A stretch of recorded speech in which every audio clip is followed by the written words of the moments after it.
SG Consultancy Services. Study MBBS in Russia, Philippines, Uzbekistan. Sir నమస్తే sir. నమస్తే. Congrats sir. Thank you. అందరు అనుకున్నట్టుగానే కుబేరా మంచి బ్లాక్ బస్టర్ అయింది. ఇప్పుడు ఏం సార్ అంత రిలాక్స్గా ఉన్నారా? అంటే ఇన్ని రోజులు హరిబరి పోస్ట్ ప్రొడక్షన్, నిద్రలేని రాత్రులు ఇవన్నీ అంటే గడిపారు కదా, ఇప్పుడు రిలాక్స్ అయినట్టేనా? కొంచెం మైండ్ అయితే కొంచెం రిలాక్స్ అవుతుంది, మెల్లగా ఇప్పుడిప్పుడే సింక్ ఇన్ అవుతుంది. సో ఒకేసారి పెద్ద ఎంత పనులు ఫుల్ హడావిడిలో ఒకసారి సడన్గా ఒక సైలెన్స్ ఉంటుంది. సైలెన్స్లో అది సినిమా బాగా ఆడుతుంది కాబట్టి I'm really happy. So relief వస్తుంది ఫస్ట్, అంటే అంత. సో అలాంటి ఫేజ్లో ఉన్నాను. సో అండ్ ఆల్సో ఇది నాకు కూడా చాలా పెద్ద క్యాన్వాస్, పెద్ద స్టార్స్, పెద్ద సినిమా, పెద్ద బడ్జెట్ అన్నీ ఎక్కువ, అంటే పాన్ ఇండియా ఇవన్నీ చేశాం కదా. సో కొన్ని లర్నింగ్స్ ఉంటాయి అన్నీ. సో రిలీవ్డ్గా ఉంది ఫస్ట్. సో అవి వెళ్ళిందని. ఓకే, మొక్కలు కూడా చెల్లించినట్టున్నారు తిరుపతికి వెళ్ళి వచ్చేసి. నేను అక్కడ షూట్ చేసినప్పుడు అనుకున్నాను వెళ్దానని. సో అయితే మళ్ళీ వద్దామని అనుకున్నాను తిరుపతికి. నేను హిట్లు బాగా వస్తుంది గురించి అడగాను. జనరల్ నేను బాగా జరిగిపోతే అంతా వస్తాను మళ్ళీ తప్పకుండా. ఆ సినిమాలో మిశ్రా గారు అనుకున్నట్టుగా మీరు అనుకున్నారు కిరీటం. ఏంటి సార్ అది ఒక అంటే ప్రజెంట్ కొంతమంది మీద ఏమైనా సెటైర్ అనుకోవచ్చా దాన్ని?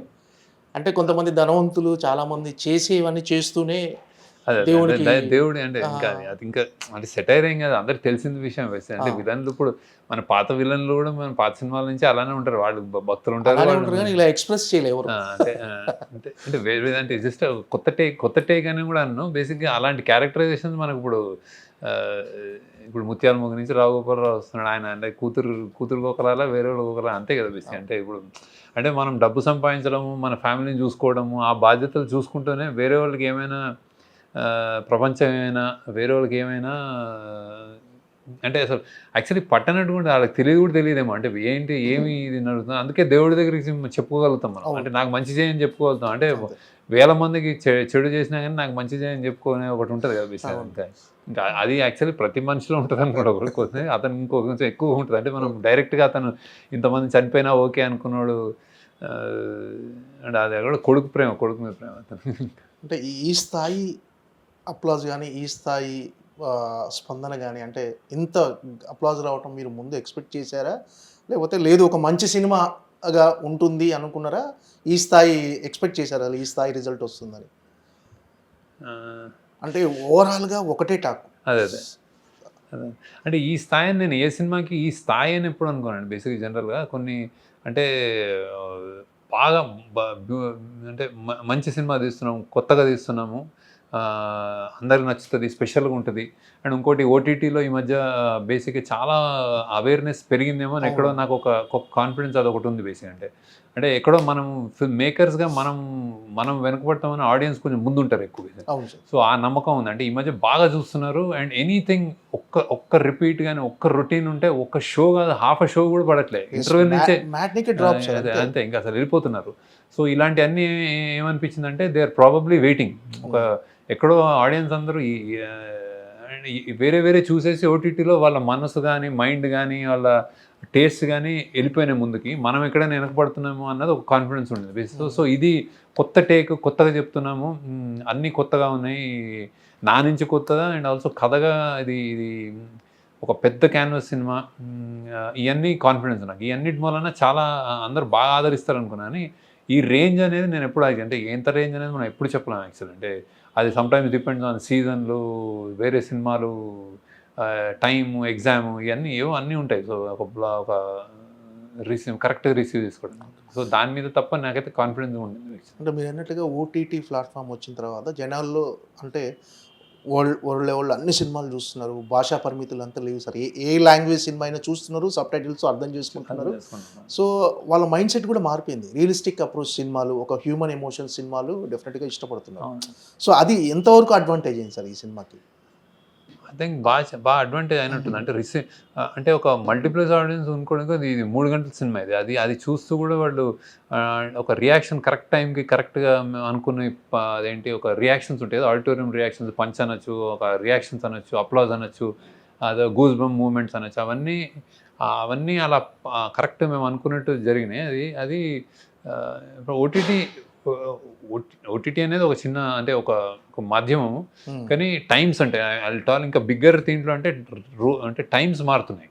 ఓకే. అంటే not just OTT with internet what ever awareness కుర్రోళ్ళు అంటే ఇప్పుడు ఒకప్పుడు ఐక్యూ లెవెల్స్ కానీ ఒక 10th కుర్రోడికి ఇప్పుడు 5th కుర్రోడికి ఐక్యూ లెవెల్స్ సేమ్ అంటే in terms of digital intelligence కానీ వాడు చేసే విధానం కానీ అన్నీ మారుతున్నాయి కదా. ప్రాబ్లీ సినిమా కూడా మారాలి, ఎప్పటికప్పుడు మారుతూ ఉంటాయి, అది వస్తూ ఉంటాయి ఒక్కొక్కటి అక్కడ ఆ టైమ్స్లో వచ్చి కొడుతుంది సినిమాలు. సో అన్నీ మార్పు ఐ థింక్ కోరుకుంటున్నారు. మార్పు జనరల్గా ఆడియన్స్ టేస్ట్ కూడా చాలా మారిపోయినాయి అయితే అనుకుంటున్నాను యాక్చువల్లీ. సో దానికి అనుగుణంగానే వచ్చిందేమో సినిమా. అంటే యాజ్ డైరెక్టర్గా మీరు కెరీర్ స్టార్ట్ చేసి 25 years అయింది, కంప్లీట్ అయింది సార్, సిల్వర్ జూబ్లీ ఇయర్. అంటే 25th సినిమా అంటే 25th ఇయర్లో కుబేరా రావటం, ఇది ఇంత మంచి సక్సెస్ అవ్వటం పర్సనల్గా యాజ్ ఏ డైరెక్టర్గా మీకు ఎంతవరకు సంతృప్తినిచ్చింది సార్? చాలా అంటే ఒక మైల్ రాయి 25 సంవత్సరాలు అనేది. నేను యాక్చువల్లీ 25 సంవత్సరాలు అనుకోలేదు, తీస్తున్న స్టార్ట్ చేసినప్పుడు వెళ్ళిపోతా ఉంటే మధ్యలో ఇప్పుడు ఒక 3 months 4 months బ్యాకే అరే 25th ఇయర్ ఇది వస్తుంది అనగానే సడన్గా ఒక ప్రెషర్ కూడా అనిపించింది నాకు. అంటే ఇది అరే ఏదైనా అంటే 25th దాన్ని మరీ ఎక్కువ 25 అనుకుంటే ఏం చేస్తున్నాం అని. ఎందుకంటే నేను మామూలుగా ఒక సినిమా తర్వాత సినిమా రాయడం తర్వాత ఇది అనగానే అరే ఇది ఏంటి అని ఒకసారి ఆలోచించాను. Then I thought this is more than apt. అంటే దీనికి ఒక సామాజిక స్పృహ నేపథ్యం అని కొట్టినట్టు కాకుండా ఇప్పుడు లీడర్లో అవుట్ అండ్ అవుట్ నేను చెప్పగలను, ఇది విష్ఫుల్ థింకింగ్, ప్రజలందరికీ ఇలాంటిది కావాలని ఒక లీడర్ని ఎందుకుని ఇలా అవుతారు. ఇందులో ఒక సామాజిక స్పృహ కంటెంట్ కానీ ఒక అవేర్నెస్ ఇప్పుడు నేను చెప్పాలనుకున్న విషయాలు ఒక రిచ్ పూర్ డివైడ్ కానీ క్లాస్ డిఫరెన్స్ కానీ ఒక అండర్ డాగ్ ఒక మార్జినలైజ్డ్ వ్యక్తి వీకర్ వ్యక్తి స్టోరీ కానీ ఇట్లాంటివన్నీ ఇవన్నీ గొప్ప విషయాలే. అంటే కానీ ఇది అంతర్లీనంగా నడుస్తున్నాయి సినిమా. ఇది చెప్పాలి అంటే ఏం చెప్తాము అనేది ఇందులో ఉండదు బేసిక్గా.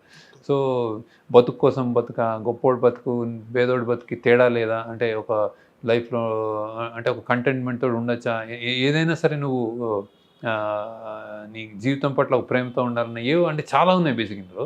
సో ఒకటని కాదు. సో ఇలాంటి and also on the face of it class difference, ఇంత పెద్ద అత్యంత ధనవంతులు ఉన్న డివైడ్ ఉంది కదా, ఆ డివైడ్ చూపించడం, ఒక 2 ప్రపంచాలు చూపించడం, ఇట్లాంటివన్నీ కుదిరినందుకు నేను యాక్చువల్లీ ఇది మంచి నా 25th ఇయర్లో చాలా కరెక్ట్ సినిమా అనిపించింది యాక్చువల్లీ.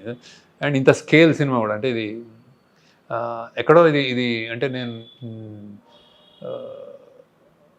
అసలు నాకు తెలియదు కానీ యాక్చువల్లీ జర్నలిస్ట్ కానీ వీళ్ళు కానీ అదే అసలు రీడిఫైన్ చేసుకున్నాడు తను ఇంకేదో పెద్ద. అంటే నేను అప్పుడు నాకు అంటే అందరూ ఏమనుకుంటారు, నేను ఇలా చేయలేని అనుకుంటారని నాకు అనుమానం వచ్చింది. నేను మామూలుగా తీశాను అంటే ఇదేదో కొత్తగా ఉంది, వేరే స్కేల్లో ఉంది, వేరే చూపించాడు ఏదో అని అవన్నీ నేను ఎక్స్పెక్ట్ చేయలేదు. మామూలుగా కథ రాసి తీసాం అంతే. సో బట్ 25th ఇయర్కి యాప్టే అనుకున్నాను. అంటే 25 సంవత్సరాలు మీరు తీసింది 10 సినిమాలే.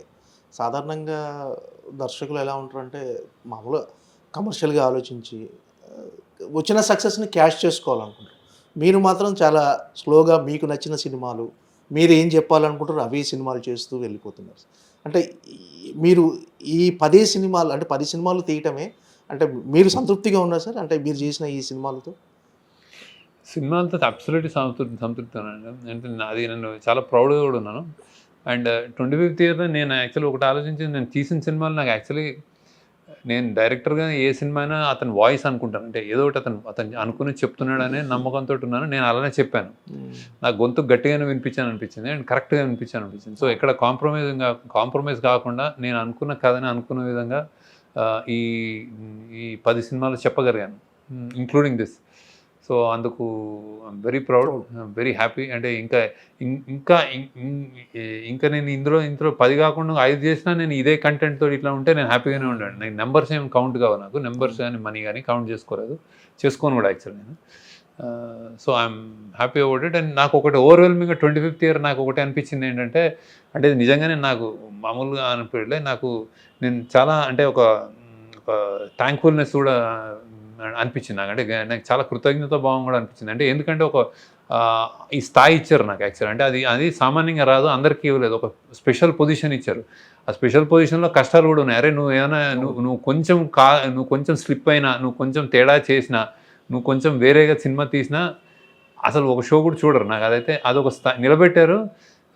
నువ్వు నమ్మకంతో ఉన్నారు. సో ఆ నమ్మకం నాకు ఇచ్చారు అండ్ దెన్ నన్ను ఆదరిస్తున్నారు. సో బేసిక్గా అది they call it a brand, call it నమ్మకం, వాట్ ఎవర్. కానీ ఫ్యామిలీస్ తోటి పాటు వచ్చి నేను చూడొచ్చు, మీ సినిమాలు చూడాలి, చూస్తామన్న ఒక స్థాయి తెలుగు ప్రేక్షకులు నాకు ఇచ్చినందుకు ఐ థింక్ 25 years నేను ఐ థింక్ అది నాకు చాలా అంటే నేను తీసుకోవడం కాదు, నేను తీయడం కాదు, వాళ్ళు ఇవ్వడంలో కూడా చాలా ఇది ఉందనిపించింది నాకు. So I'm very happy about that also. So sir మీరు ఫస్ట్ అంటే డాలర్ డ్రీమ్స్ కానీ మన ఆనంద్ సినిమా కానీ మీ సొంత బ్యానర్లోనే మీరే ప్రొడ్యూసర్, మీరే డైరెక్టర్. అంటే ఒక రకంగా చూస్తే దాని తర్వాత మీరు మిగతా బ్యానర్లతో కొలాబరేషన్ అయ్యి మీరు ట్రావెల్ చేశారు. బట్ ఏంటంటే ఒక సెల్ఫ్ మేడ్ డైరెక్టర్ అని అంటాను నేను. దానితో మీరు ఏకీభవిస్తారు. అంటే మిమ్మల్ని మీరు నిలబెట్టుకున్నారు. ఫస్ట్ 2 సినిమాలు ఏంటంటే మీరే ప్రొడ్యూస్ చేసుకున్నారు, మీ సేవింగ్స్తో మీరే డైరెక్టరు, మిమ్మల్ని మీరు నిలబెట్టుకున్నారు. ఇప్పుడు మాత్రం కొలాబరేట్ చేస్తూ వేరే వాళ్ళ కొలాబరేషన్తో వెళ్ళిపోతున్నారు. ఈ సెల్ఫ్ మేడ్ డైరెక్టర్ అంటే మిమ్మల్ని మీరు ఒప్పుకుంటారా? అందరు డైరెక్టర్ సెల్ఫ్ మేడ్ అండి. నా విషయంలో మీరు అంటున్నది అదేంటి ఎకనామిక్స్ అంటే క్రియేటివ్గా ప్రతి వాళ్ళు వాళ్ళ స్టోరీ రాసుకుంటారు, తీస్తారు. నేను అంటున్నది నాకు సపోర్ట్గా నేను మనీ కానీ అంటే ఆ కష్టాలు కొంచెం ఎదురు అంటే అది నిలబడ్డాను. డైరెక్ట్ క్రియేటివిటీతో పాటు ఫైనాన్షియల్ కూడా స్ట్రగుల్స్ ఫేస్ చేశారు. అండ్ అదే ఇప్పటిదాకా కంటిన్యూ అవుతుంది. అంటే అక్కడి నుంచే నేను కొంచెం అదేంటి మా టీం జస్ట్ నేను డైరెక్షనే కాదు కానీ ఒక టీం నేను చేసి డైరెక్షన్ టీం బిల్డ్ చేసినప్పుడు వీళ్ళందరూ చేసినప్పుడు వాళ్ళు అన్ని పనులు మేము సినిమాని ఆల్మోస్ట్ జాగ్రత్తగా ఒక జస్ట్ డైరెక్షన్ నేను వచ్చి రాశాను, మీరు అందరూ అరేంజ్ చేయండి, నేను వచ్చి తీస్తాను అనేది అలాంటి ప్రొడ్యూసర్ చాలామంది ఉన్నారు. అంటే అలాంటి ఫెసిలిటీస్ ఇచ్చి చేసేది. కానీ నేను అది నేను మా టీం చేసుకుంటూ వెళ్ళాం. సో అది ఇప్పటికి కూడా అదే కంటిన్యూ అవుతుంది ఎక్కువ. అందుకే అమిగోస్ క్రియేషన్స్ని కో ప్రొడ్యూసర్ లాగా అంటే ప్రెజెంట్స్ లాగా ఉంటుంది అనమాట బేసిక్. ఎందుకంటే మా టీమే ఎక్కువ చేస్తాం బేసిక్. ఈ ఆఫీస్లోనే చాలా జరుగుతూ ఉంటాయి అన్ని, అంటే లొకేషన్స్ కానీ ఎతకడం కానీ చూడటం కానీ ఎగ్జిక్యూషన్ కానీ ప్లానింగ్ కానీ కాస్టింగ్ ఆడిషన్స్ అన్నీ జరుగుతూ ఉంటాయి. ఫుల్ లైఫ్ సైకిల్ అంటే చేస్తాం మేము.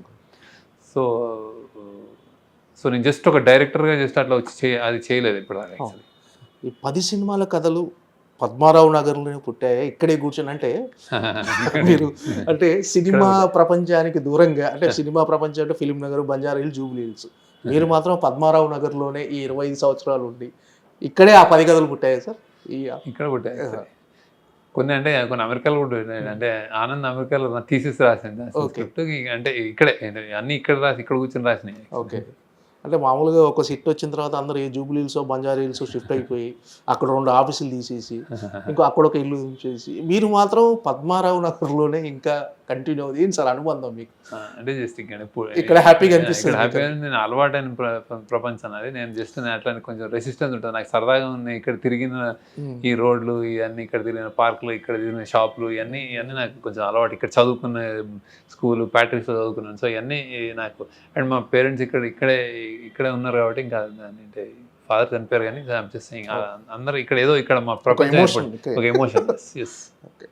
అంటే మొన్న మీరు ప్రెస్ మీట్లో కొంచెం ఎమోషనల్ అయ్యారు సార్. ఎందుకంటే ఎప్పుడు శేఖర్ కమల గారిని అలా చూడలేదు. అలా అంటే ఎందుకు అంటే సక్సెస్ వచ్చింది, కాకపోతే ఆ ఆనంద బాష్పాలా లేకపోతే ఒక చిన్న ఎమోషనల్ అయ్యారు సార్ మీకు? అది అంటే ఈ సినిమా కొంచెం చాలా తీసుకుంది యాక్చువల్. అంటే చాలా రోజులు అంటే జనరల్గా అన్ని సినిమాలు ఒక ఎత్తు, ఈ సినిమా కొంచెం ఎక్స్ట్రాగా అంటే చాలా అంటే ఫిజికల్లీ కూడా గ్రూలింగ్. టీంలో చాలామంది అంటే చాలా ఒడిదుడుకులు గురించి చేసిన ఫీలింగ్ వచ్చింది. అంటే ఒక చిన్న అది అంటే ఇది సామాన్యం అంటే జస్ట్ నాట్ అంటే ఒక మైండ్ పరంగా డ్రైనింగ్, ఎమోషన్ అండ్ హెల్త్ పరంగా అందరూ అంటే ఆ టీంలో చాలా అప్స్ అండ్ డౌన్స్ చూసుకుంటూ వచ్చింది అన్నమాట బేసిక్. సో అందుకే సడన్గా గుర్తొచ్చి నాకు ఎందుకో చాలామంది స్వెట్ అండ్ బ్లడ్ ఇచ్చినట్టు అనిపించింది. So I thought I felt కొంచెం ఎమోషనల్ ఉంటుంది. సార్ మీకు సపోర్టింగ్ ఉన్న మీ టీం గురించి చెప్పండి సార్. మీ టీంలో అంటే చాలా ఆల్రెడీ సక్సెస్ మీట్లో కూడా అందరినీ పరిచయం చేశారు మనం. కరెక్ట్. అందరికీ అంటే నాకే కాదు, ఇప్పుడు నాగార్జున గారికి, ధనుష్ గారికి అందరికీ అందరికీ వాళ్ళ పేరు పేరున తెలుసు, అంటే they know how important they are అంటే తరుణి గారి తోటి తరుణి గారికి అంటే. So they are my backbones అనమాట, అంటే పిల్లర్స్ అని చెప్పాను అలానే అనమాట. సో ఇది ఎస్పెషల్లీ రైటింగ్ చైతన్య పింగళి చాలా అంటే ఆమె చాలా, అంటే ఆమె ఆల్రెడీ సాహిత్య అకాడమీ విన్నారు. సో దీంట్లో చాలా పాత్ర ఉంది, అంటే ఎమోషన్ కంటెంట్ బేసిక్, అంటే ఇది ఒక థ్రిల్లర్, ఇది ఒక యూనిక్ పొజిషనింగ్ వచ్చింది సినిమాకి. యాక్చువల్ అదేంటంటే థ్రిల్లర్గా, స్ట్రేట్ థ్రిల్లర్గా ఒక 10,000 కోట్లతో ఒక గొప్పోడి దగ్గర నుంచి ఒక బిచ్చగాడు తప్పించుకున్నాడు అంటే అది ఒక thriller cat and mouse game straight అవ్వచ్చు. కానీ అందులో ఆ బిచ్చగాడి ఎమోషన్స్, ఆ కంటెంట్ ఉంటుంది కదా, ఎమోషనల్ హై, వాడి కథ ఒకటి ఉంటుంది కదా, దానికి చాలా చాలా పాత్ర చైతన్య అనమాట. సో అది అంటే దాన్ని డెవలప్ చేయడం అంటే మా కొలాబరేటివ్ ఎఫర్ట్లో ఇస్తాం. అలానే ఇప్పుడు సూరి నాకు హ్యాపీ డేస్ నుంచి కో డైరెక్టర్ మెయిన్, చాలా దీనికి చాలా అంటే ఈ క్యాన్వస్ కానీ, ఇది ఇక్కడ బాంబేలో చెయ్యాలి, బాంబేలో ఇన్సిస్ట్ చేయడం కానీ, బాంబేలో చేయాలి, దీనికి ఇంత పెద్ద ఇది ఉందని పట్టుబట్టి పని చేయడం కానీ, అక్కడికి వెళ్ళి ముందే లొకేషన్లు చూడడం కానీ, అలాంటివన్నీ చాలా, అంటే అతను ఒక్కొక్క దాంట్లో ఒక్కొక్కళ్ళు ఇన్పుట్స్ అనమాట. దాంట్లో చాలా అదే ఇలా మేనిఫెస్ట్ అయింది. అలా అజయ్ కానీ, అంటే ప్లానింగ్ చేయడం, ఇంత పెద్ద బడ్జెట్ ఉంటే మేము ఎగ్జిక్యూట్ చేయడం ఇట్లా. సో వీళ్ళందరూ అంటే చాలా మటుకు సూర్యులు అంటాడు సెకండ్ యూనిట్ కెమెరామెన్ వర్క్ చేశాడు. అంటే నేను ఇక్కడ చేస్తుంటే అక్కడ బాంబేలో 2-3 లొకేషన్స్లో ప్యారలల్గా ఇంకో లొకేషన్లో షూట్ చేయడం కానీ అట్లా. సో దే లాట్ ఆఫ్ ఈ టీమ్ వర్క్ చాలా బాగా ఎక్స్టెన్సివ్లీ అవసరం వచ్చింది చేసిన సినిమా అనమాట. సో అందుకే ఇంత పెద్ద క్యాన్వాస్ బాంబేలో అంత చేయడం, ఇలాంటి సీన్స్ సాధ్యం కాదు ఇంత టీం వర్క్. అలానే నాగేశ్వరరావు మా ఎగ్జిక్యూటివ్ ప్రొడ్యూసర్, ఆయన కూడా దగ్గర ఉండి అన్ని పర్మిషన్లు కానీ. సో అవుట్ సే ఈ సినిమా ఈ టీం వల్లనే సాధ్యమైంది, లేకపోతే అంటే బడ్జెట్ ఒక ఎత్తు, అంటే సునీల్ నారాయణ గారు వాళ్ళది ప్రొవైడ్ చేసి దీన్ని గోయడ్ ఇవ్వడం, దానికి సపోర్ట్ చేయడం అదొక ఎత్తు అయితే, ఈ ఎగ్జిక్యూషన్ ఒక పెద్ద పార్ట్ అనమాట. ఓకే, ప్రతిదీ రియల్ లొకేషన్ షూట్ చేశారన్నారు కదా, అంటే అసలు ఏరియా చాలా ఉంటుంది. అంటే అది అంత రిస్క్ ఎందుకు అని అనుకున్నారు సార్? అంటే అంత రిస్క్ తీసుకోవటం అవసరం? డెఫినెట్గా ఒక సెట్ వేస్తే ఈజీగా తక్కువ వర్కింగ్ డేస్లో అయిపోయేది కదా. నేను ముందు నుంచి ఎక్కువ నేను అలానే నాకు అలవాటు అలానే చేశాను. సో ఇలానే అంటే మైండ్ అలా, అంటే బేసిక్గా అదే మేమంతా ఒకరికొకరు అనుకుని, ఇప్పుడు బాంబేలో ఇప్పుడు హాజేలి అది దాన్ని క్రియేట్ చేయలేము, అది అంత క్రౌడ్తో ఆ సన్న స్ట్రిప్లో వెళ్తూ ఉంటాడు. సో ఇతను అంటే బిచ్చగాడు ఇంకా ఎక్కడెక్కడ తిరుగుతాడు, మనం బిచ్చగాడితో ఇప్పుడు ఇందులో విలన్లు అన్నట్టు వీడు ఎక్కడ ఉంటాడు, బిచ్చగాడు ఎక్కడ ఉంటాడంటే వాడు ఏనుగులు అంటాడు, వాడికి గుర్తున్నాయి, వాడు ఏదైనా గుర్తుంచుకుంటాడు. అలానే వాడు ఎక్కడ ఉంటాడంటే వాడికి స్ట్రెంగ్త్ ఏంటంటే వాడు ఆకలి తట్టుకోగలుగుతాడు. వాడు శనివారం అయితే గుడి దగ్గర అడుక్కుంటాడు, ఆ గుడిలోని మ్యూజిక్, గుడిలోని పాటలు చెప్పి అదే దేవుడు అదే నాకు అనుకుంటాడు. ఫ్రైడే మస్జిద్, సండే చర్చ్, ఇక్కడెక్కడ ఉంటాడు. సో ఒక్కొక్క చోట ఉన్నప్పుడు ఆ చోట్లకి, అండ్ చెత్తగుప్పలో ఉంటాడు, అది అదేంటి మన రైల్వే స్టేషన్లో, బస్ స్టాప్లు, ఇవన్నీ వాడు తిరిగే ప్రదేశాలు ఉంటాయి, సులభ్ కాంప్లెక్స్ ఇవన్నీ. సో ఇవన్నీ ఒకటని వేయలేము కదా. సో వాడి ట్రావెల్ జర్నీ ఆడు పారిపోతుంటే ఇంకా బాంబేలో ఎగ్జాస్టివ్ చూపించాల్సి వచ్చింది. సో అందుకు రియల్గా వెళ్ళామన్నాడు. అందుకే ఇది తేడా, అంటే ఈ సినిమా ఈ క్యాన్వాస్ మూలనే ఒక విజయం సాధించాలనుకుంటున్నాను, ఇంత విజయం. అంటే కాకతాళీయమో లేకపోతే అదృష్టమో కానీ, మీరు ఈ స్టోరీలో చెప్పిన ఒక మెయిన్ థీమ్ ఏదైతే ఉందో ఆ థీమ్కు ప్రజెంట్ ఇన్సిడెంట్ ఒకటి కలిసింది సార్. అంటే చమురు నిక్షేపాలు అరేబియా మహాసముద్రంలో ఉండటము, వాటి చుట్టూ అల్లుకున్న కథ. ఇప్పుడు రీసెంట్గా కూడా ఇండియాలో అలాంటి ఒక చమురు నిక్షేపాలు దొరకటం, వాటి గురించి ఒకవేళ అది నిజంగా వర్కౌట్ అవుతే ఇండియా చమురు దిగుమతి చేసుకోవాల్సిన అవసరం లేదు, భారతదేశ ఆర్థిక వ్యవస్థ చాలా పటిష్టంగా ఉండబోతుంది, మారిపోతుంది అన్నారు. అంటే అది మీరు ముందు ఊహించారా ఇలా? కథ అంటే ఇది పెద్ద ఊహించాను అనుకోను. బేసిక్ ఏముందంటే, అంటే ఇండియాలో ఉన్న రీసోర్సెస్ ఏంటంటే మీరు కథ, ఇండియా అంటే సడన్గా దొరికితే, ఇప్పుడు నల్లమల్లో యూరేనియం అని పడ్డారు కదా, అంటే సంథింగ్ ఏదో, అంటే ఇది ఆన్ గోయింగ్. అంటే ఇప్పుడు మెల్లమెల్లగా మనుషులు పెరుగుతున్న కొద్దీ నేచర్ని మనం విధ్వంసం చేస్తాం బేసిక్. అంటే అది మంచిగో చెడుకో, బేసిక్ దేశానికి మంచిది ఎన్ని రోజులు మంచిది, ఎన్ని రోజులు చెడు అని మనం చెప్పలేము. కాకపోతే జనాభా పెరుగుతూ మనం అన్ని స్పేసెస్ని, అడవుల్ని అన్నీ వెళ్తున్నాం కదా. సో ఆ మెషినరీ వచ్చింది, కొత్త మెషినరీ వచ్చింది, కొత్త దొరుకుతాయి, తప్పకుండా దొరుకుతాయి. ఇక్కడ బొగ్గు గన్లు దొరుకుతాయి, మైకా గన్లు దొరుకుతాయి, మన అదేంటి యురేనియం దొరుకుతుంది, ఇవన్నీ something will keep getting. So అలానే ఒక థాట్గా రాశాను అది యాక్చువల్లీ. అంటే ఈ బాక్స్ ఆఫీస్ కలెక్షన్లు, రికార్డులు ఇవన్నీ పట్టించుకుంటారా సార్ మీరు? మామూలుగా సినిమా రిజల్ట్ వచ్చిన తర్వాత ఇక రిజల్ట్ వచ్చిన తర్వాత నేను పట్టించుకోవడం అంటే డెఫినెట్గా పెట్టింది రావాలని అయితే అది నేను ఇప్పటిదాకా నా కెరీర్లో ఇన్ని సంవత్సరాలు ఇంకోటి నేను తీసిన సినిమాలు ఏదైతే నాకు సాటిస్ఫాక్షన్ నా వాయిస్ అని చెప్పానో అలానే ఎప్పుడు నేను నా వలన ఎవరైనా అంటే డిజాస్టర్లు పోయినాయి అనేది ఇప్పటిదాకా నాకు నా నా ఇదిలో లేదు యాక్చువల్లీ. సో అంతవరకు నేను చాలా ఇదిగా బ్యాలెన్స్ చేశాను. ఒక అనామిక ప్రాబ్లీ ఏది ఉంది కానీ అది కూడా మల్టిపుల్ లాంగ్వేజెస్లో రీమేక్ ఇది కాబట్టి వర్కౌట్ అయిపోయింది అది కూడా యాక్చువల్లీ. కాకపోతే ఇట్ డింట్ అసలు థియేటర్స్ ఎవరు రాలేదు, అంటే అది ఉందని కూడా తెలియదు యాక్చువల్లీ వచ్చినప్పుడు. కానీ ఓటీటీ ప్లాట్ఫామ్లో అది జస్ట్ అంటే ప్రొడ్యూసర్ అది మల్టీనేషనల్ కంపెనీ కాబట్టి వాళ్ళకి కొన్ని సో అది వర్కౌట్ అయింది. సో నా గర్వంగానే చెప్తానంటే బేసిక్గా నేను తీసిన సినిమాల్లో ఎప్పుడు ఏది ఫైనాన్షియల్లీ ఏది తేడా చేయలేదు యాక్చువల్లీ. సో అది నేను చూసుకుంటా బేసిక్ ఇది కూడా. So I'm happy about that first. తర్వాత రేంజ్ ఏంటి ఎంత డబ్బులు వస్తున్నాయి అనేది next actually. We definitely happy. Blockbuster అయ్యి బాగా డబ్బులు వస్తే హ్యాపీ. రిలీజ్ బిఫోర్ ఏమన్నా ఉండేనా సార్? అంటే కొంతమంది స్లో అని, కొంతమంది ఆ లెంత్ కొంచెం ఎక్కువైందని ఒక చిన్న కంప్లైంట్ ఉండే కదా, అది మీ మదర్ చూసి కూడా ఇంకొక పావు గంట ఉంటే బాగుంటుందా అని మీతో అనిపించింది. అంటే అది ఒక 1% పీపుల్ ఎవరికైనా అనిపించి ఉండొచ్చు, కానీ ఇలాంటి డిస్కషన్ బిఫోర్ రిలీజ్ ఏమైనా వచ్చింది? అంటే అసలు జస్ట్ 3 గంటలు అనగానే వస్తుంది. ఎందుకంటే మన మల్టీప్లెక్సెస్లో 2.5 hours 2 hours 15 minutes అయితే నెంబర్ ఆఫ్ షోస్ కూడా పెరుగుతాయి. సో ఎప్పుడు చిన్న సినిమా హ్యాపీ, చిన్న సినిమా డెఫినెట్గా హ్యాపీ, గుడ్. అండ్ నేను ఎవరైనా యంగ్స్టర్స్ కూడా చిన్న సినిమాలు తీయనని చెప్తాను, అంటే లెంత్ పెట్టద్దు అని చెప్తాను. కాకపోతే ఈ స్కేల్ కథకి మేము ఎంత తర్జన అయినా మేము చెప్పాల్సిన కథ ఇంత తీసుకుంది బేసిక్. అంటే లైక్ బడ్జెట్ తీసుకుంది, లొకేషన్ తీసుకుంది, ఇంత స్టార్స్ తీసుకుంది, కథని అలా కన్జ్యూమ్ చేసింది అనమాట బేసిక్. సో అలాంటి లెంత్ కూడా అది డిక్టేట్ చేసింది మమ్మల్ని. అంటే ఇది తర్జన పడి కూడా మేము ఇది కరెక్టే అనుకుని వెళ్ళాం అనమాట. అంటే ఏదైనా తీసేస్తే ఏదైనా ఎమోషన్ తగ్గుతుందా, లేకపోతే ఒక క్యారెక్టర్కి అన్యాయం చేసినట్టు అవుతాం, ఇది బ్యాలెన్స్ అవ్వదా, ఇట్లాంటి దాంతో ఉంచాం యాక్చువల్లీ. సో కరెక్టే అనుకుంటున్నాను. సో చాలామంది యాక్సెప్ట్ చేశారు కూడా. అదే అంటే ఇప్పుడు మామూలుగా కుబేరా కానీ, లీడర్ లాంటి సినిమాలు, అంటే అలాంటి సినిమాలు తీయాలంటే ఖచ్చితంగా మీరు ఏదైనా సమాజానికో ఎవరికైనా జనాలకు ఆ రిలేషన్స్, హ్యూమన్ రిలేషన్స్ కానీ వాటి గురించి చెప్పాలని ఒక తపన ఉండుంటుంది సార్ మీలో లోపల. సో మీరు అసలు ఇలాంటి కథలతో చెప్పాలని ఎందుకు అనుకున్నారు అసలు? ఇలాంటి లీడర్ కానీ, కుబేరా కానీ. నేను ఫిల్మ్ స్కూల్ అంటే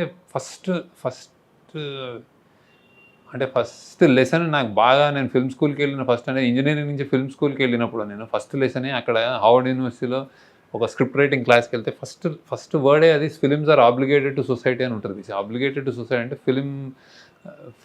ఫిల్మ్స్ అనేవి ఒక సమాజం పట్ల ఒక బాధ్యతతో ఉండాల్సిన అవసరం ఉంది అనేది అనమాట. అంటే ఇప్పుడు సమాజాన్ని చూసి మేము ఇది రాస్తున్నాము, ఇది తీస్తున్నాము కాదు, నువ్వు ఏది అది రాసినా, సినిమాలు ఇన్సిడెంట్స్ చెప్పినా కానీ నీకు ఒక వాయిస్ అంటే ఇది కరెక్టో ఇది కాదో, ఇది మంచో చెడో చెప్పాల్సిన బాధ్యత ఉంది అనేది నేను నమ్ముతాను బేసిక్. సో అక్కడి నుంచి వచ్చి మెల్లగా నా స్థాయి పెరుగుతుంది. ఇప్పుడు నన్ను యాక్సెప్ట్ చేస్తున్నారు, ఇప్పుడు నేను చెప్పినవి వింటున్నారు అనేదాకా నేను ఎక్కడి దాకా పుష్ చేసుకుంటానంటే నేను ఇంకా బాబు ఇంకా నాకు ఇది మరీ ఎక్కువ మెసేజ్ అయింది అనేదాకా నేను నా కమర్షియల్ ఆస్పెక్ట్స్, నా స్ట్రెంగ్త్, నా రైటింగ్ స్ట్రెంగ్త్ కానీ ఏదైనా నాకు తెలిసిన ఇది కానీ అది కలిపి చెప్పాలని చూస్తాను. ఆ చెప్పాలి అనేది ఆ తపన ఆగిపోయినప్పుడు ఇంకా ఫిల్మ్ మేకర్గా ఇంకా అనవసరం బేసిక్ అంటే నాకు తెలిసి.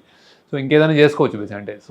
సో ఆ చెప్పాలన్నదే నడుపుతుంది. ఐదర్ నువ్వు ఎంటర్టైన్ చేసి హ్యాపీగా వాళ్ళని ఒక బాగా స్ట్రెస్ ఉన్నప్పుడు నువ్వు గొప్ప సినిమా, గొప్ప మ్యూజిక్ తోటి, గొప్ప క్యారెక్టర్స్ తోటి ఒక ఆనందం ఇచ్చావన్నా ఓకే, లేకపోతే ఇదేదో ప్రాబ్లం ఉంది, దీనికి సొల్యూషన్ టువర్డ్స్ దిస్ అని చెప్పినా ఓకే, సంథింగ్ అయితే చెప్పాలని అయితే అది ఏమీ లేకుండా అయితే సినిమా స్టార్ట్ చేయండి అనిపిస్తుంది. సో అంతే ఫిల్మ్ మేకర్స్కి బేసిక్గా ఎందుకు ఇది అంటే ఆ క్రాఫ్టే అది, ఆ మీడియం అది. ఒక పెయింటర్ కానీ, ఒక బుక్ కథా రచయిత కానీ, ఒక లిటరీ సాహిత్యం కానీ, ఒక పోయిట్ కానీ ఏదో ఒకటి అంటే ఏదో ఒకటి చెప్పాలని చెప్తాడు కదా. సో సినిమా కూడా అంతే, చెప్పాలని చెప్తాడు.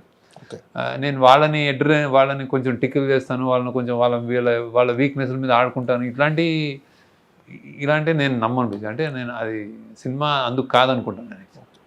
అంటే ఏదో ఒక ఇన్స్పిరేషన్ ఏదైనా ఉంటుంది కదా, అంటే మీకు జరిగిన సంఘటన కానీ, మీరు ఎక్కడైనా చదివిన వాక్యాలు కానీ, ఇలాంటి వాటికి ఇన్స్పిరేషన్ ఏదన్నా, ఇలాంటి కథలు చెప్పాలనడానికి అవి ఏమైనా ఇన్స్పిరేషన్గా నిలుస్తాయి?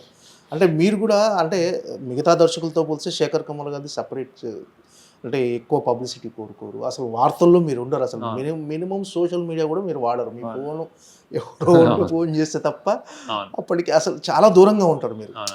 ఒక రకంగా సమాజంలో జరుగుతున్న వాటికి కూడా మీరు స్పందిస్తారు, కానీ ఆ విషయాలు మీడియాకు కూడా తెలియవు. అంటే రీసెంట్గా మీరు ఎవరికో ఈ దాచుకున్న డబ్బులు ఒక 3 లక్షలు పెళ్లికి దాచుకున్న డబ్బులు ఆ ఫైర్ యాక్సిడెంట్లో ఏదో కాలిపోతే మీరు వెళ్ళి ఆ డబ్బులు ఇచ్చారని కూడా తెలిసింది. ప్లస్ కరోనా టైంలో మీరు గాంధీ హాస్పిటల్కి మీరు చేసిన అంటే వాళ్ళు ఫ్లకార్డ్స్ పట్టుకొని థ్యాంక్ యూ శేఖర్ గారు అని చెప్పేవారు కూడా ఎవరికి తెలియదు. అంటే మీరు చేసుకునే మీరు చెప్పరు, కానీ కొన్ని బయటికి ఆటోమేటిక్గా తెలిసిపోతాయి. బట్ ఏంటంటే ఆ ఇన్స్పిరేషన్ అనేది మీ సినిమా భావజాలంలో కూడా అన్నీ కనిపిస్తుంటాయి సార్. అంటే అది కావాల్సుకున్నట్టు ఏం కాదు. బేసిక్ ఒక్కొక్క వ్యక్తిత్వం అంటే ఒక్కొక్కరు మనుషులు అంటే ఇప్పుడు ఇది చేస్తేనే మంచి, చేయకపోతే అని కాదు. ఎవరి లైఫ్ వాళ్ళు లీడ్ చేస్తున్నారు. బేసిక్గా నేను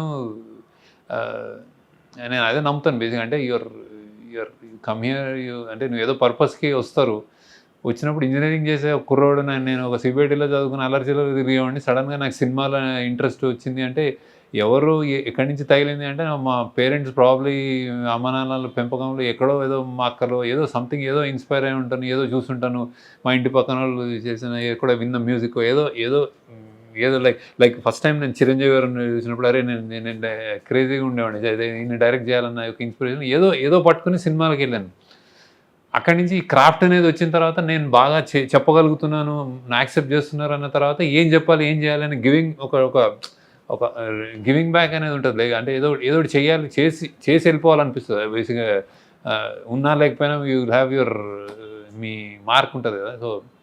సో ఇవన్నీ అంతే బేసిక్. అంటే పెద్ద ఎజెండాతో కాదు, ఎవరన్నా వచ్చి నాకు అనిపిస్తుంది. అలా అని నేను అందరికీ చేయలేని, నా దగ్గర సత్తా కూడా లేదు, అంత డబ్బులు కూడా లేవు నా దగ్గర. ఏదో అనిపిస్తే ఆ రోజు చూసినప్పుడు ఎందుకో డబ్బులు కాలిపోవడం అంటే అది అసలు ఒక పేదోడికి అంటే లైక్ ఇలాంటివే నాకు మన పంటలు కూడా ఒక రైతు ఏదైనా వానలు కూడా వెళ్ళిపోతుంటే అసలు హృదయ విదారకంగా ఉంటుంది. అంటే ఒక 6 నెలలు ఇది అని చేసి సో అన్నిటి కానీ ఎంతమంది రైతులు నేను చేయలేను బేసిక్. కానీ ఇదేదో ఏదో డిఫరెంట్గా అనిపించింది. అంటే రేపు వెళ్ళిన పెళ్లి నేను దాచుకున్నాను, పెళ్లి చేద్దామని కానీ మంటల్లో డబ్బులు కాలిపోయినట్టే ఎవరు తెచ్చిస్తారు ఏం తెచ్చిస్తారు అనిపించింది. సరైన రియాక్షన్స్ అంతే. సంథింగ్ ఇంకోళ్ళు వేరే డైరెక్టర్ వేరే విధంగా వేరే దొరికితే ఎవరో చదువు అంటే హార్ట్ పేషెంట్స్ చదివిద్దామని ఏవో చేస్తూ ఉంటారు కదా. Everybody does anything. సో అంత అదేం నేను గొప్ప అనుకోవాలి, నా ఉన్నంతలో నాకు అనిపించిన దాంట్లో చేస్తూ ఉంటాను. అంటే ఈ దేవా క్యారెక్టర్కి ధనుష్ గారిని చేసిన తర్వాత సినిమా రిలీజ్ అయింది, సక్సెస్ అయింది. సక్సెస్ అయిన తర్వాత చాలామంది అంటే సోషల్ మీడియాలో ఏం ట్రోల్స్ మొదలు పెట్టారంటే ఈ సినిమా శేఖర్ కమల్ గారు తెలుగులో ఏ హీరోకి చెప్పినా చేసేవాడు కాదు, వాళ్ళు క్యారెక్టర్ చేయలేరు అని. అంటే అసలు మీరు ఏ హీరోని అప్రోచ్ అవ్వలేదు. డెఫినెట్గా ఈ సినిమా కేవలం దేవా క్యారెక్టర్ మీరు ధనుష్ గారికే చెప్పారు. కానీ ఇదో రకమైన ట్రోల్స్ స్టార్ట్ అయ్యాయి సార్ సోషల్ మీడియాలో. అసలు మీరు ఏ హీరోకి చెప్పలేదు కదా సార్ తెలుగులో? అలా అసలు చెప్పలేదు. అది ధనుష్కే చెప్పాను. ఎందుకో ధనుష్ కనిపించాడు అట్లా. సో ఐ థాట్ చెప్పాను. ఇక్కడ ఎవరు చెప్పలేదు. చెప్పినా అంటే మన ఎవరికి వాళ్ళు యాక్టింగ్లో బేసిక్గా ధనుష్ ఎక్స్ట్రాడినరీగా పర్ఫామ్ చేశాడు. ఆ పర్ఫార్మెన్స్కి ఇప్పుడు నేషనల్ అవార్డు వస్తుంది అనుకుంటే అది నేనేం వేరే వాళ్ళు బ్యాడ్గా చేశాను అట్లే ఏం లేదు. అది దీనికి నేను అంతగా ఓవర్వెల్మ్ అయిపోయి నాకు అలా నచ్చింది కాబట్టి అనిపిస్తుంది. వేరే యాక్టర్ ఇప్పుడు తెలుగులో ఏదైనా యాక్టర్ ట్రై చేస్తే వేరే విధంగా ప్లే చేసేవాడేమో, వేరే విధంగా చేసేవాడేమో, వేరే ఏదో వచ్చేదేమో. అది నేను మాత్రం ధనుష్ అనుకున్నాను బేసిక్గా. సో కానీ అతను చేసిన విధానం ఇదంతా నాకు 200% ఇంకా అసలు అంటే ఎవరు చేయలేరేమో. అంటే వేరే యాక్టర్ని తక్కువ చేయడం కాదు, ఈ పాత్రలో ఇంకెవరిని ఒకసారి చేసిన తర్వాత చూడలేము మనం బేసిక్. సో ఇప్పుడు స్వాతి ముత్యం కమల్ హాసన్ చేశాడంటే ఇంకెవరైనా ఊహించగలరా అంటే చేయలేము మనం అట్లా. So once it's delivered. So ఈయన డెలివర్ చేసేసాడు ఒకటి అది. సో అది ఎక్సెప్షనల్గా చేశాడు. సో ఆ ట్రోల్స్ అన్ని ఇంక ఈ మధ్య ట్రోల్స్కి నాకంటే అసలు అంటే నిజంగా మనుషులకి మనం బతుకుతున్న విధానానికి ఆ ట్రోల్స్కి ఎవడో చేసిన కామెంట్స్కి అసలు సంబంధం ఉంటలేదు. అంటే అది నేను యాక్చువల్లీ అసలు చూడను. అసలు ఎప్పుడు ఎవరో గట్టిగా చెప్తే నేను కామెంట్లు చదవను, ట్రోల్స్ నేను అసలు స్పెండ్ చేయను దాని మీద. నేను ఆ ఇన్స్టాగ్రామ్ రీల్స్ బైట్స్ వాటెవర్ ఏమో అంటున్నారో నాకు అసలు తెలియట్లేదు కూడా. జెన్జీ టర్మినాలజీ కూడా నాకు చాలా తెలియదు యాక్చువల్లీ. సో మెల్లగా ఏదైనా తెలుసుకోలేము కానీ నేను చూడను యాక్చువల్లీ. నేను చూసినా కానీ నేను ఎఫెక్ట్ అవ్వను బేసిక్. అంటే నాకు ఇంకా అంటే నేను ఇమాజిన్ చేయగానే అక్కడ ఎక్కడో కుర్రాడో 10వ క్లాస్ వాడు కూడా పెట్టి నేను ఇష్టం వచ్చినట్టు అది వాడికి ఏం తెలుసో తెలియదు. వాడి ఫ్యాన్ ఎవరిదన్నా వేరే హీరో ఫ్యాన్ ఉంటే మా హీరో చేయడం ఏమన్నా 2 కొట్టేయడం అయిపోయింది. అంటే ఆనంద్ అంటే డాలర్ డ్రీమ్స్ శేఖర్ కమల గారికి ఇప్పుడు కుబేర శేఖర్ కమల్ గారికి 25 years జర్నీ. ఈ జర్నీలో మీలో మీరు గమనించిన మార్పు ఏదైనా ఉందా సార్? ఇది మార్చుకున్నా బెటర్ ఇవాల్వ్ అయి ఉంటాను, బెటర్ పర్సన్ అయి ఉంటాను, బెటర్ ఇవాల్వ్ అయి ఉంటాను, మోర్ పొలిటికలీ మోర్ ఇంకా అంటే ఎదిగి ఉంటాను బేసిక్గా. 25 years తక్కువ టైం కాదు. అంటే ఒకడు అంటే మనం సమాజంలో బతుకున్నప్పుడు ఎవ్రీ డే ఒక లెర్నింగే ఉంటుంది. ఎవ్రీ మనిషితో ఒక పరిచయము అదొక లెర్నింగే. ఎవ్రీ సినిమా ఒక లెర్నింగే. అంటే ఇంకా ఎవ్రీ ఒక నీ వయసులో నీకు ఎవ్రీ ఒక సంవత్సరం నువ్వు బెటర్ అవుతూ ఉంటావు. నీకు ఫిజికల్గా నీ జుట్టు తెల్లబడుతుంది. అదితో పాటు మైండ్ ఎదగాలి, తప్పకుండా ఎదగాలి. నీకు ఏదో ఒక మనం ఇంకా టైమ్స్ చూసాము, అత్యంత దారుణమైన కరోనా లాంటివి చూసాము. ఇవన్నీ చూసిన తర్వాత మనిషి అనేవాడు మారకుండా అయితే ఉన్నాడు. సో నేను ఆ మార్పులే వచ్చి ఉంటే నాకు ఫిల్మ్ మేకర్గా నేను బెటర్ సినిమాకి సినిమా బెటర్మెంట్ అంటే అవగాహన నాకు కొన్ని తెలియని తెలిసి ఉండొచ్చు, నేర్చుకుని ఉండొచ్చు. సో పొలిటికల్లీ కరెక్ట్గా అంటే ఏం చెప్పాలి ఇంకొంచెం బెటర్ అయి ఉంటానండి అని అనుకుంటాను నేను. అంటే ఎవరికాడు నేను ఎదిగానని చెప్పుకుంటాడు, బాగానే ఉంటుంది. కానీ నేను అనుకుంటున్నాను సినిమాలో ఒక పరిణితి ఉంటుంది కదా, మెల్లమెల్ల ఇంకొంచెం అవుతున్నానేమో అనిపిస్తుంది. అలా నేను ఏ సినిమాకి నేనేం మరీ అంత తప్పులు చేశాను అనుకోలేదు. కానీ డెఫినెట్గా అంటే మీరు ఏం చెప్పాలనుకున్నారో అదే చెప్పారు. అంటే ఈ సినిమాతో కుబేర సినిమా, పర్టికులర్ కుబేర సినిమాలో కొంచెం కమర్షియల్ హంగులతో చేశారేమో శేఖర్ కమ్ముల గారు అని అనిపించింది సార్. కొన్ని అంటే మీరు పెట్టిన బడ్జెట్ కావచ్చు, మీకున్న క్యాన్వాసింగ్ కావచ్చు, ఆర్టిస్టులు కమర్షియల్ హంగులు అనుకోలేదు, నిజంగానే కథకు కావాల్సినట్టు అనిపించింది యాక్చువల్.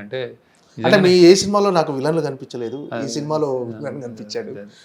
అంటే ఇప్పుడు అదే దీనికి అవసరం మనం ఎత్తుకున్న కథ అలాంటిది, ఎంచుకున్న కథ అంటే సో డెఫినెట్గా అది విలన్ అంటే ఇప్పుడు లీడర్లో నీకు ఒక విలన్లు ఉంటారు, కానీ అది ఆ స్థాయి ఒకటే అయ్యేసరికి నీకు ఆ విలనీని వాడు ఎదుర్కోగలడు అని చెప్పి అతను అంత విలనీగా అనిపించాడు బేసిక్గా. అంటే ఇప్పుడు ఇక్కడ స్థాయి క్లాస్ అసలు సంబంధం లేని ఎక్స్ట్రీమ్ కాబట్టి అతను ఆ విలని ఒక ఉత్తిన అతను నలిపేయగలడు అనమాట, సిగరెట్ బడ్లా వీళ్ళని. అంటే వీళ్ళు అంటే ఎవరు లేనివాళ్ళు. సో అలా అది ఆ స్థాయి కాబట్టి అతను కొంచెం విలని చూపించాల్సి వచ్చింది అట్లా. ఈ కుబేర సినిమా దీని సక్సెస్ అంటే ఇలాంటి కథలు ఇంకొన్ని చెప్పొచ్చు అనే కాన్ఫిడెన్స్ కలిగించిందా సార్ మీకు? డెఫినెట్గా అంటే నాకు అనిపించింది. చాలా మంది నాకు మెసేజ్లు వస్తున్నాయి చాలా మటుకు. అంటే బేసిక్గా ఇది కొంచెం అంటే మెయిన్ స్ట్రీమ్లో ఇట్లా బ్లాక్ బస్టర్ అయ్యి థియేటర్లు ఫుల్ అయ్యి హౌస్ఫుల్స్ అయ్యి వెళ్ళడం అనేది చాలా నిజంగా అంటే మంచి థియేటర్కి రావడం చాలా కష్టంగా ఉంది యాక్చువల్. తప్పించడం చాలా కష్టంగా ఉంది. అంటే చాలా పెద్ద స్టార్ ఉండాలి, చాలా హంగులు ఉంటే తప్ప థియేటర్కి రావట్లేదు అనేది నిజం యాక్చువల్లీ, నేను గమనిస్తున్నాను యాక్చువల్లీ. సో ఇది ఒక మంచి టర్న్ అండి, గుడ్. అండ్ ఎస్పెషల్లీ స్టార్స్ కూడా స్టార్లు అనే వాళ్ళు క్యారెక్టర్స్ ప్లే చేయడం, ఆల్టర్నేట్ సినిమా పాటలు 2 ఫైట్లు పంచ్ డైలాగులు కాకుండా ఒక చెప్పిన కథకి థియేటర్లకు తరలి రావడం, ఇవన్నీ చాలా మంచి పని డెఫినెట్గా. అంటే ఇది ఈ ఇయర్ యాక్చువల్గా ఈ మంత్ జూలై అనేది చాలా హార్డ్ మంత్ సార్. అంటే చాలా స్కూల్స్ ఓపెన్, చాలా మంది డబ్బులు ఉండవు. అలాంటిది అంటే థియేటర్ కూడా జనాలు రావడమే తక్కువ టైంలో మళ్ళీ ఇలాంటి టైంలో కూడా కుబేరకు హౌస్ఫుల్ బోర్డ్స్ కనిపిస్తున్నాయి సార్. మీకు బీసీ సెంటర్లు, సింగిల్ స్క్రీన్లో కూడా హౌస్ఫుల్ బోర్డ్స్ కనిపిస్తున్నాయి. యాజ్ ఎ మేకర్గా, యాజ్ ఎ డైరెక్టర్గా మీకు అంటే ఇది ఎలా అనిపించింది సార్? అంటే సినిమాలో ఉన్న ఆ కొత్తదనం కానీ, మీరు చెప్పాలనుకున్న ఎమోషన్ కానీ జనాలకు కనెక్ట్ అయింది అనుకుంటున్నాను. నిజంగా అదే ఉంటుంది, ఎమోషన్ కనెక్ట్ అయింది, ఒక నమ్మకం. అంటే సినిమా ఒక హోప్ ఇస్తుందేమో అంటే బేసిక్గా అది. సో అలా వస్తున్నారు. So I'm really happy. మేము కూడా అనుకున్నాం జూన్లో జనరల్గా డిఫికల్ట్, డబ్బులు ఉండవు, పిల్లలు స్కూల్ ఓపెన్ అవుతాయి, అన్నీ చేయాలి అని. కానీ మాకు డేట్ ఇదే కుదిరింది అనమాట. సో బట్ ఈ టైంలో ఇది అయిందని I'm very happy. So against all odds వచ్చి విజయం సాధించిందంటే అందరినీ ఎంటర్టైన్ చేస్తున్నాను. Really happy about it. అంటే ఈ రీసెంట్ టైమ్స్లో మన స్టార్ హీరోలు కూడా రియలిస్టిక్ అప్రోచ్ ఉన్న సినిమాలు చేయడానికి ఇష్టపడుతున్నారు సార్. సో అంటే మారింది, జనాల ట్రెండ్ మారింది, వాళ్ళు కూడా వాళ్ళ ఆలోచన దృక్పథం కూడా మారి కొత్త రకమైన కథల కోసం అన్వేషిస్తున్నారు సార్. మరి స్టార్ హీరోలతో మీరు కథలు చెప్పే అవకాశం కానీ వాళ్ళతో అంటే వాళ్ళంతా వెయిటింగ్. నాకు తెలిసి శేఖర్ కమ్ముల గారు నాకు ఒక కథ చెప్తారేమో అది నాకు తెలిసి అందరూ శేఖర్ కమ్ముల గారితో ఒక సినిమా చేసేయాలని అందరికీ ఉంటుంది. అంటే ఇది అంటే ఇంతకుముందు అంటే ఈ సినిమా చేస్తారో చేయరో వాళ్ళకున్న ఇమేజ్ ఇలాంటి అడ్డు మారినాయి, ఇప్పుడు లేదు. ఇప్పుడు అంటే యాక్చువల్లీ అంటే ఇంకా ఐ థింక్ కథే హీరో అని ఇప్పుడు డైరెక్టర్ కాదు ఏం కాదు, కథ అనేది హీరో అనేది ఒకటి వచ్చినట్టుంది. అది మంచి ట్రెండ్. అది కానీ నాకు నా లిమిటేషన్ నేను ఎప్పుడు రాస్తాను, ఎప్పుడు తీస్తాను, ఏమవుద్ది, ఏ కథ వస్తుంది అనేది నాకే తెలియదు. సో అది but I think it's a very మంచి పరిణామం. దట్ వెరీ గుడ్ అవును. ట్రెండ్ దట్ ఎస్పెషల్లీ తెలుగు వాళ్ళలో నాకు అది ఆ మార్పు అనేది చాలా కనిపిస్తుంది తెలుగు ఆడియన్స్లో. సో తెలుగు ఆడియన్స్ ఎప్పుడు terrific film lovers, but terrific commercial film lovers. ఇప్పుడు టెరిఫిక్ ఆల్ టైమ్ అన్ని కైండ్స్ ఆఫ్ ఫిల్మ్ లవర్స్ అయిపోయారు అనమాట. సో మనదొక పెద్ద అమేజింగ్ ఓవర్సీస్ కానీ, నాకు ఈ సినిమాకి ఓవర్సీస్ వచ్చిన రియాక్షన్ కానీ, నీకు ఇక్కడ రియాక్షన్ కానీ, ఐఎమ్ లైక్ నేను సక్సెస్ మీట్లో చెప్పినట్టు నేను I'm very very honoured. And Telugu సినిమాలకు ఓవర్సీస్ మార్కెట్ క్రియేట్ చేసింది మీరు, అంటే ఆ స్థాయి కలెక్షన్ తెలుగు సినిమాకి వస్తాయి ఓవర్సీస్లో అని. అంటే నేనేం క్రియేట్ చేయలేదు, కానీ నేను అది ఫస్ట్ ఆ జర్నీలో ఉన్నాను. ఫస్ట్ ఒక అంటే ఆనంద్కి 30 లక్షలు అంత పెద్ద ఫిగర్స్ స్టార్ట్ అయినాయి. 30-40 లక్షలే నెక్స్ట్ మన గోదావరికి 1.5 హ్యాపీ డేస్కి 3 కోట్లు, ఇట్లా నేను ఆ రేంజ్లో ఎప్పుడు టాప్లో ఉండేవాడు. అంటే ఇంత కొంటున్నాం అని.